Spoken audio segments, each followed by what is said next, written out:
নমস্কাৰ মই চন্দ্ৰকমল স্বাগতম জনাইছো আপোনালোকক এই ইউটিউব চেনেলটোলৈ আজি আপোনালোকলৈ এটা এডভাৰটাইজমেন্ট লৈ আনিছো এডভাৰটাইজমেন্টটো আহিছে আপোনাৰ এনিমেল হাজবেণ্ডাৰী এণ্ড ভেটেৰিনেৰী ডিপাৰ্টমেণ্টৰ পৰা আৰু এপ্লিকেশ্যন ষ্টাৰ্ট হ'ব আপোনাৰ 3 ছেপ্টেম্বৰৰ পৰা আৰু লাষ্ট ডেট অফ এপ্লিকেশ্যন আপোনাৰ 23 ছেপ্টেম্বৰ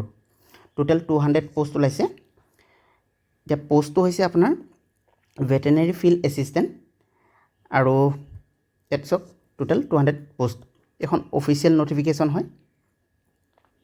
এটছ পোষ্ট বিলাক কোনটো ক্যাটাগৰীত কিমান আছে লিখা আছে ওপেন ক্যাটাগৰীত আপোনাৰ 112টা ৰিজাৰ্ভ ফৰ ওমেন 34টা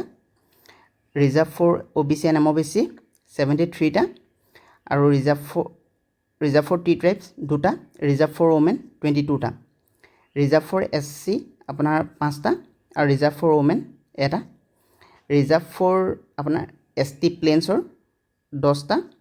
তাতে ৰিজাৰ্ভ ফৰ ওমেন 3টা এসটি হিলছৰ আপোনাৰ নীল আছে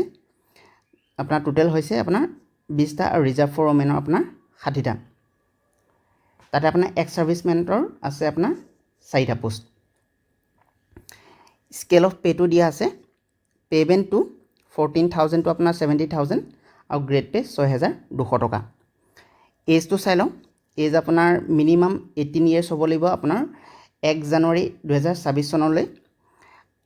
আৰু আপোনাৰ আপাৰ এজ দিছে আপোনাৰ 40 ইয়াৰ্স দিছে আপোনাৰ ৰিলেক্সেশন আছে আপোনাৰ 5 years for SC ST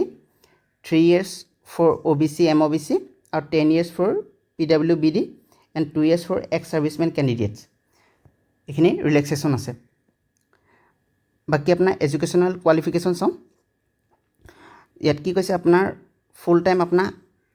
HSLC আপুনি পাস কৰিব লাগিব এক্সামিনেশন ইন সায়েন্স স্ট্ৰীম আপুনি সায়েন্সৰ হ'ব লাগিব আৰ্টছ আৰু কমাৰ্চে নোৱাৰিব with biology as one of the subject from recognised board council আৰু ইউনিভাৰ্সিটি যদি আপোনালোকৰ বায়োলজি নাই তেতিয়া আপোনালোকে এই পোষ্টটো এপ্লাই কৰিব নোৱাৰিব বায়োলজি আপোনালোকৰ লাগিবই বাকি সব এলিজিবিলিটি ক্ৰাইটেৰিয়া কি দিছে must upload A copy of valid permanent resident certificate issued in Assam for educational purpose এখন আপোনালোকৰ সাৰ্টিফিকেটখন দিব লাগিব বাকি আপোনালোকৰ সিলেবাসও দি থোৱা আছে চালক সিলেবাস টোটাল 100 মাৰ্কছৰ হ'ব 2 ঘণ্টা টাইম দিছে আৰু বায়োলজি কোৱেশ্চন আহিব আপোনাৰ 40 মাৰ্কৰ কেমিষ্ট্ৰি আহিব আপোনাৰ 20 মাৰ্কৰ ফিজিক্স আহিব 20 মাৰ্কৰ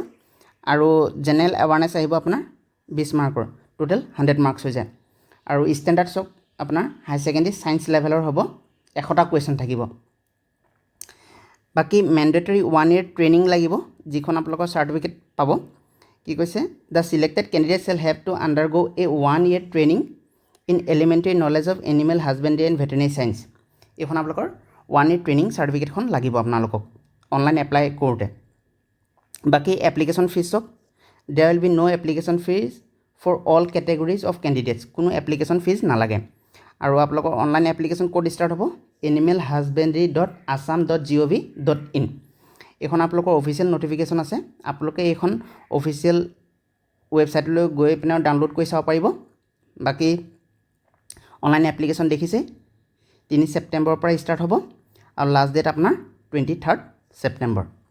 যদি ভিডিওটো ইনফৰ্মেটিভ পালে চেনেলটো সাবস্ক্ৰাইব কৰিব লাইক কৰিব ধন্যবাদ